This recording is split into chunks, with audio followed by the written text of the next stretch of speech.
Good morning. Morning మ్యాగజైన్కి స్వాగతం. ప్రముఖ దినపత్రికలు వస్తున్న వార్తలు వెనకాల జరుగుతున్న పరిణామాలు చూద్దాం.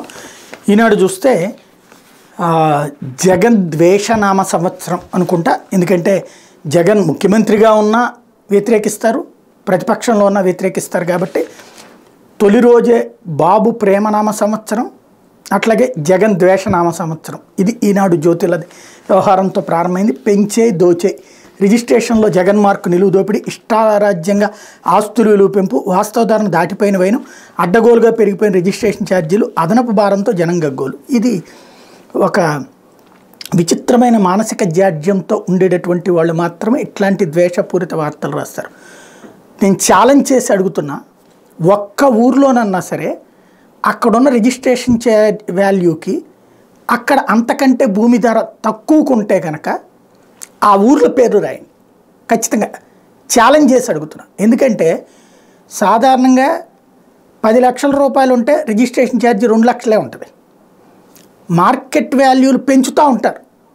పెంచడం అంటే ఆ ప్రాంతం అభివృద్ధి చెందినట్టు అని చంద్రబాబు నాయుడు టైంలో రాసేవాడు.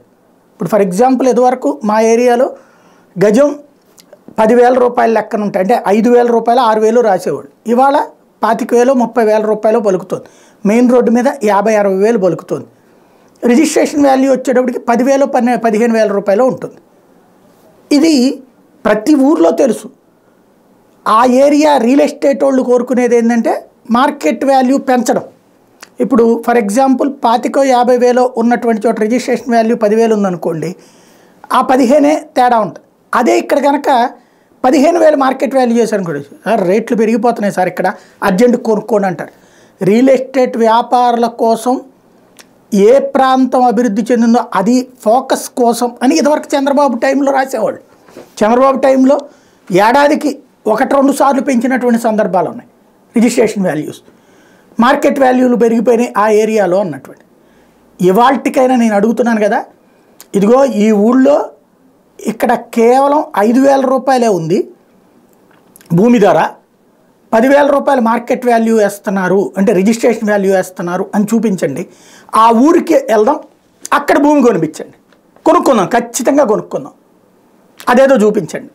ఎందుకు ఇట్లాంటి తప్పుడు వార్తలు రాస్తున్నారు? లేదా ఒకసారి సిగ్గుతోనన్నా తలదించుకుని ఆలోచించండి. లేకపోతే కోర్టు మెట్లు ఎక్కితేనే చెల్లింపులు, అది కూడా న్యాయస్థానం మొట్టికాయలు వేసినప్పుడే. ఇప్పటికే 800 కోట్ల బిల్లులకు కేసులు వేసిన గుత్తేదారులు అత్యధికంగా R&Bలోనే. ఇదేం దౌర్భాగ్యం అంటే మండిపాటు. ఖచ్చితంగా కట్టకుండా వెయ్యకుండా డబ్బులు నొక్కేసేటువంటి వాళ్ళు. చంద్రబాబు నాయుడు చిట్ట చివరి 6 నెలల్లో అడ్డదిడ్డంగా ఇచ్చేసినటువంటి కాంట్రాక్టులు. మన అన్నోడికల్లా కాంట్రాక్టులు ఇచ్చాడు. వాడు 6 నెలల్లో పూర్తి అయిపోతుంది, బాబు డబ్బులు ఇచ్చేస్తాడు అనుకుంటే పశువు కుంకుమ మీదకి డబ్బులు మార్చేసి వెళ్ళిపోవడం. ఆ బిల్లులు 4.5 ఏళ్ళైనా కట్టాల్సి వస్తూనే ఉంది.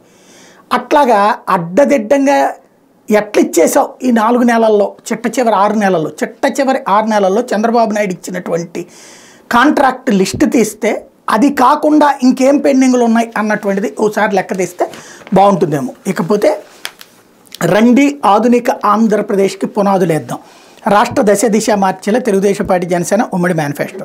శతాధిక తప్పుల శిశుపాలుడిపై ఓటు వస్తారని ప్రయోగిద్దాం చంద్రబాబు. ప్రజలకు నూతన సంవత్సర శుభాకాంక్షలు తెలిపిన తెలుగుదేశం పార్టీ అధినేత చంద్రబాబు. సంపూర్ణ ఆత్మవిశ్వాసంతో భారత్ ఆత్మనిర్భరత స్ఫూర్తి సర్వత్రా విరాజిల్లుతోంది. 2024 దానిది కొనసాగిద్దాం. మన్ కీ బాత్లో ప్రధాని పిలుపు. నిరుడు దేశం సాధించిన విజయాలు గుర్తు చేసిన మోడీ. ఫిట్నెస్ చిట్కాలు పంచుకున్న ప్రముఖులు. ఇక్కడ ప్రధానమంత్రి ఈ దేశానికి గుడ్ పెట్టావు వార్త. రాహుల్ గాంధీ ఇది హెడ్లైన్ పెట్టలేదు కదా. రాహుల్ గాంధీ ఇది హెడ్లైన్ పెట్టాడా? ఇక్కడ ప్రధానమంత్రి నరేంద్ర మోడీ దగ్గర పెట్టింది. మరి ఇక్కడ వచ్చేటప్పటికి జగన్మోహన్ రెడ్డి శుభాకాంక్షల్ని వార్తగా వేయడానికి కూడా మనసొప్పల. ప్రతిపక్ష నాయకుడిది మాత్రం అంటే ముఖ్యమంత్రిగా అమరావతిలో రైతుల పేరుతో దందా చేసే వాళ్ళ మెంటాలిటీ ఎట్లాగో ఈనాడు ఆంధ్రజ్యోతి మెంటాలిటీ కూడా అట్లాంటిదే. ప్రతిపక్ష నాయకుడే ముఖ్యమంత్రి తప్పించి ముఖ్యమంత్రిని అసలు వీళ్ళు గుర్తించరు. అహంకారం, ఒళ్ళు బలుపు, ఆ బలుపుతో కూడిన జర్నలిజానికి పరాకాష్ట. ఖచ్చితంగా బుద్ధి బుర్రా ఉంటే జగన్ శుభాకాంక్షలు చెప్పింది ఒక ముక్కేసి ఆ తర్వాత నీ ఇష్టం వచ్చినట్టు రాసుకో, తప్పులేదు. చంద్రబాబు తెస్తావు, లోకేష్ తెస్తావా, దేవాంశుది కూడా తప్పులేదు. కానీ ఇది ఎక్కడ దరిద్రమో అర్థం కాదు. లేకపోతే ఉపాధ్యాయ విద్యలో ఆమ్యామ్యాల పాఠాలు, బీడీ కౌన్సిలింగ్కి 3.4 కోట్లు వసూలు, కీలక ప్రజాప్రతినిధి ఉన్నతాధికారుల కోసం యాజమాన్యాల సేకరణ. ఈ హెడ్డింగ్ చూడగానే అయ్యో అసలు దోచేసుకుంటున్నాడు జగన్ అనిపిస్తుంది కదా. ఇక్కడ చూడండి, ఒక్కో సీటుకి 1000 రూపాయలు వసూలంట, లంచం 1000 రూపాయలట. ఏది బీఈడి కౌన్సిలింగ్కి సంబంధించి. ఇచ్చినోడు ఎదవో తీసుకున్నోడు ఎదవో అర్థం కాదు, రాసినోడు ఎదవో అర్థం కాదు. వార్త రాసేటప్పుడన్నా కాస్త బుద్ధి ఉండాలి. లేదా ఆ ప్రజాప్రతినిధి పేరు రాసి ఆడెవరినో దాచుకోవాల్సిన పనే ఉంది. వైసీపీ వాడు అయి ఉంటాడు కదా, రాయి, మొహమాట ఏంది. మళ్ళీ అక్కడ ఏ సాక్ష్యాలు లేకుండా మా నోటికి వచ్చింది రాస్తున్నాం కాబట్టి పరువు నష్టం దావా వేస్తారేమో అన్నట్టు భయం. ప్రభుత్వం మీద అయితే ఏ పరువు ఉండదు కాబట్టి నష్టం చేయాల్సిన పని లేదు అన్నటువంటి కోణం, ధైర్యం అన్నమాట. లేకపోతే వంటగదిలో గరిటె తిప్పిన రాహుల్, తల్లితో కలిసి జామ్ తయారీ, కుమారుడిని మొండిగట్టమన్న సోనియా. కాంగ్రెస్ అగ్రనేత రాహుల్ గాంధీ వంటగదిలో గరిటె తిప్పారు, తల్లి సోనియా గాంధీతో కలిసి ప్రత్యేక జామ్ తయారు చేశారు. ఇందుకు సంబంధించిన వీడియోను నూతన సంవత్సరం వేళ యూట్యూబ్లో ఆయన పంచుకున్నారు. ఇందులో రాహుల్ని మొండిగట్టంగా సోనియా అభివర్ణించారు. రాహుల్ మొండి, నేను కూడా ఇద్దరు మొండిగట్టమే, దీన్ని బట్టి మీరు అర్థం చేసుకోవచ్చు అన్నారు. తన ఆహార అలవాట్ల గురించి సోనియా మాట్లాడుతూ, ఒక భారతీయుడు విదేశాలకు వెళ్తే నేను ఇప్పటి సంగతి చెప్పడం లేదు, ఇప్పుడు ఎక్కడికి వెళ్ళినా భారత రెస్టారెంట్లే, అప్పట్లో యూకే ఇతర దేశాల ఆహారానికి అలవాటు పడాలంటే ఇబ్బందిగా ఉండేది, అలాగే నేను కూడా ఇక్కడికి వచ్చిన కొత్తలో భారత రుచులు అలవాటు చేసుకోవడానికి ఇబ్బంది పడ్డాను, ముఖ్యంగా కారం విషయంలో అని చెప్పారు. జామ్ తయారీ చేయడానికి ముందుగా సోనియా రాహుల్ కలిసి తోటలోని పండ్లను తెంపి తొక్కలు తీసి ముక్కలుగా కోశారు. ఈ జామ్ తన సోదరి ప్రియాంకకి ఇష్టమైన వంటకమని రాహుల్ తెలిపారు.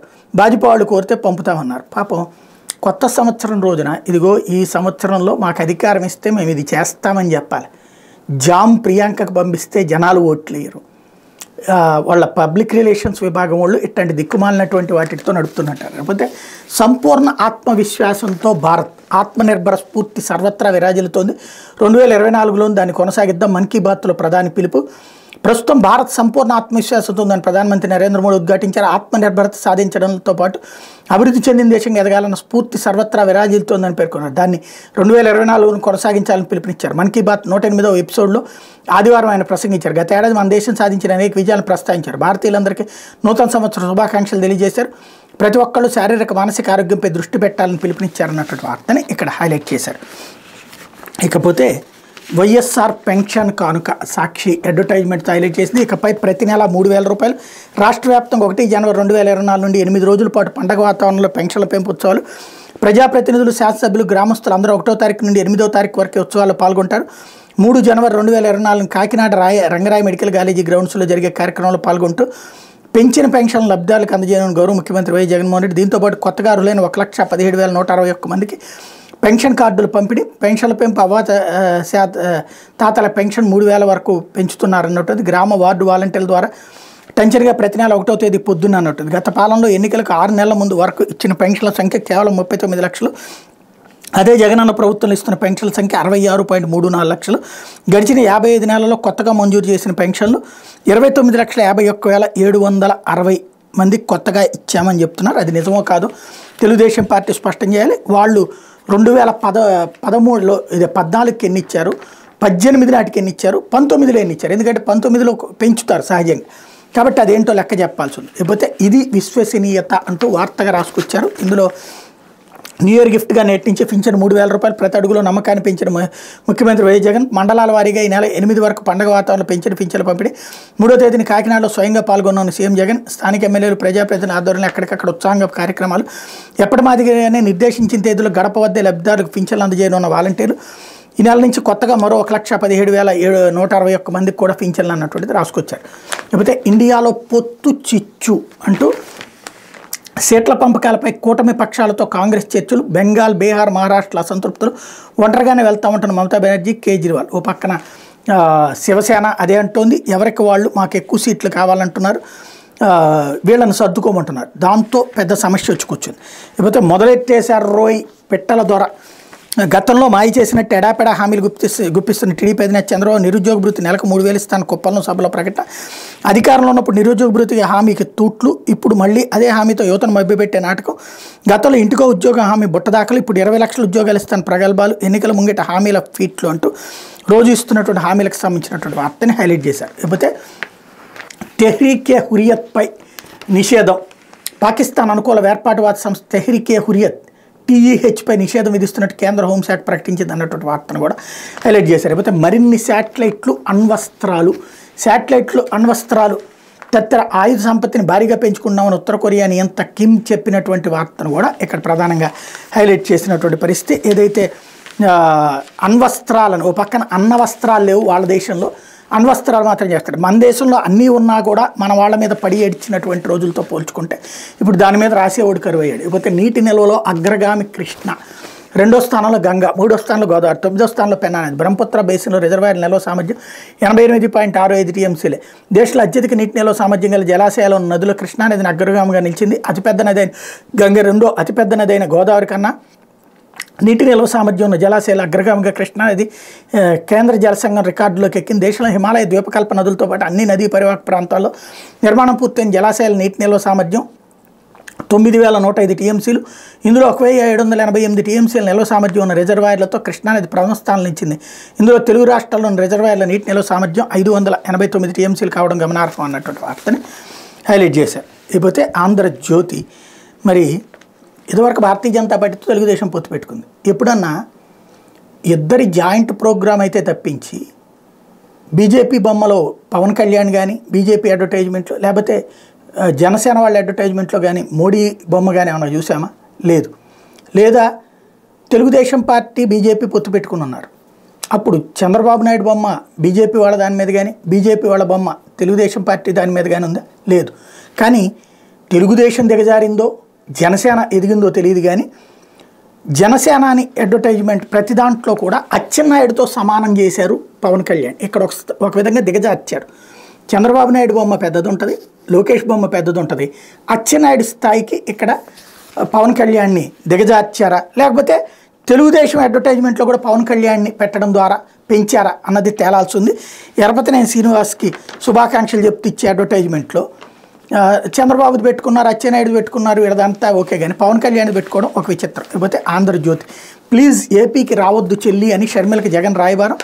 బాబాయ్ సుబ్బారెడ్డికి పురమాయింపు బుజ్జగించేందుకు వైవి ప్రయత్నం, కుదరదు పొమ్మన్న షర్మిల. మాకు అన్యాయం జరిగితే రాయబారం నడపలేదేం, మేము రోడ్డును పడితే పట్టించుకోలేదు, ఎంతో మానసిక్షోభ అనుభవించా, ఇప్పుడు జగన్కి ఇబ్బంది అవుతుందని నా దగ్గరకు వచ్చారు, ఇదేం న్యాయం, కుదరదు, నా మానాన్ని నన్ను బతకనివ్వండి, కుండబద్దలు కొట్టిన జగన్ సోదరి. షర్మిలకు ఏపీ కాంగ్రెస్ బాధ్యతల వార్తతో తాడేపల్లి వెలవెల. ఇక్కడ వెర్రితనానికి పరాకాష్ట, ఏదో జరిగిపోతుంది. మొన్న కూడా తెలంగాణలో ఇట్లాగే బిల్డప్ ఇచ్చారు కదా, తర్వాత ఏమైపోయింది, ఆవిడ ఏం చేయాలో కూడా తెలియదు. ఆంధ్రాకి వస్తే ఏమవుతుంది, విలవెల్లాడటానికి తెలుగుదేశం పార్టీ విలవెల్లాడాలి. ఎందుకు, షర్మిల వచ్చి ఒకవేళ డెవలప్ అయిందనుకోండి, ప్రభుత్వ వ్యతిరేక ఓటు చీల్చి చంద్రబాబుకి బొక్క పెడతాడు ఆవిడ, అంతకు మించి పోయేది ఏముండదు. చంద్రబాబుకి ప్రభుత్వ వ్యతిరేక ఓటు అంతా పోలరైజ్ అయ్యేటప్పుడు షర్మిల వచ్చి ఆ వ్యతిరేక ఓటు చీలిస్తే ఏమవుతుంది. ఇప్పుడు మొన్న తెలంగాణలో బీఆర్ఎస్ వ్యతిరేక ఓటుని బీజేపీ చీల్చుద్ది అనుకున్నారు, కానీ బీఆర్ఎస్ అనుకూల ఓట్లు చీల్చింది.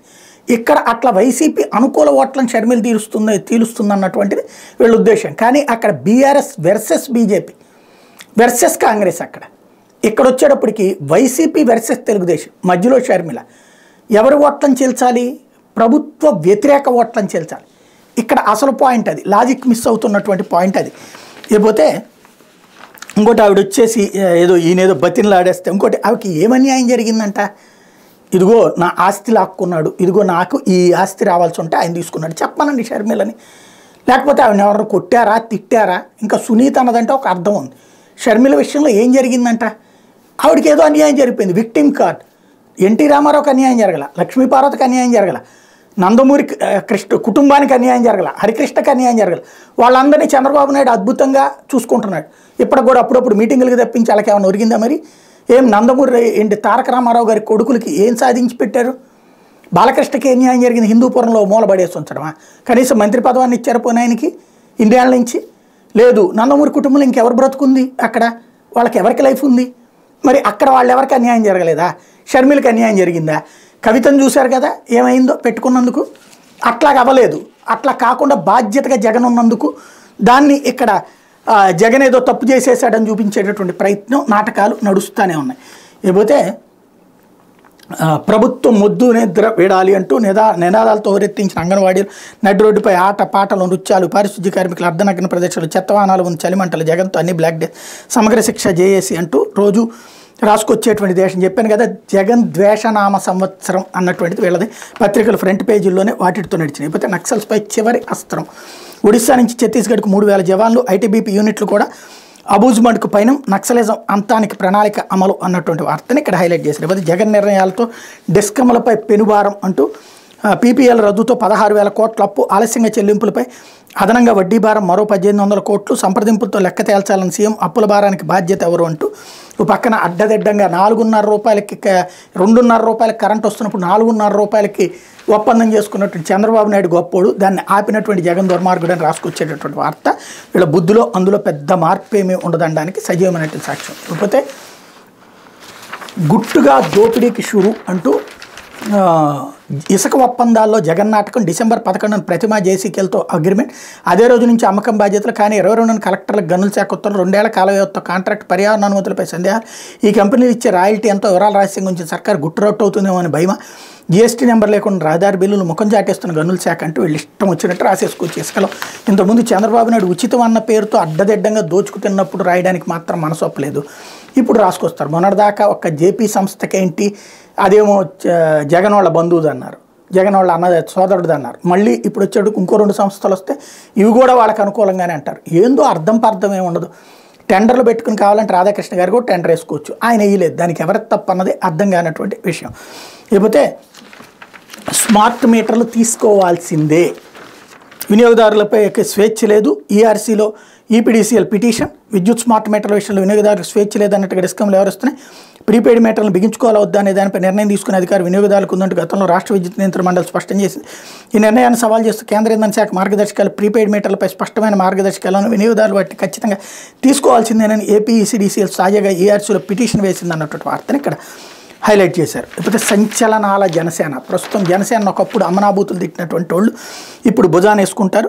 జనసేన అధినేత పవన్ కళ్యాణ్కు 2023 తిరుగులేని సంవత్సరంగా చెప్పొచ్చు. వైసీపీ ప్రభుత్వాన్ని గట్టిగా ఢీకొడుతున్న పార్టీల్లో జనసేన కీలక పాత్ర పోషిస్తుంది. తొలగించి జగన్ ప్రభుత్వానికి వ్యతిరేకంగా జనసేనను యుద్ధం చేస్తున్నారంటూ ఒకప్పుడు పవన్ కళ్యాణ్ గురించి అడ్డదిడ్డంగా రాసిన వాళ్ళే ఇప్పుడు పవన్ కళ్యాణ్ గురించి పాజిటివ్గా రాసుకొస్తారు. పవన్ పొరపాటును కనుక తెలుగుదేశాన్ని ప్రశ్నించడం ప్రారంభించారా, మళ్ళీ మొత్తం పవన్ కళ్యాణ్ గురించిన కొత్త వార్తలన్నీ రాసుకొస్తారు. ఇది వీళ్ళ బుద్ధిలో ఉన్నటువంటిది కాబట్టి పుట్టుకతో వచ్చిన బుద్ధి పుటకలతో కానీ పోదనడానికి సాక్ష్యం. ప్రస్తుతం వార్తలు రాస్తున్నటువంటి తీరు ఏం జరుగుతుందో చూద్దాం. ఇది దినపత్రిక వచ్చిన వార్తలు వెనకాల జరుగుతున్న పరిణామాలు.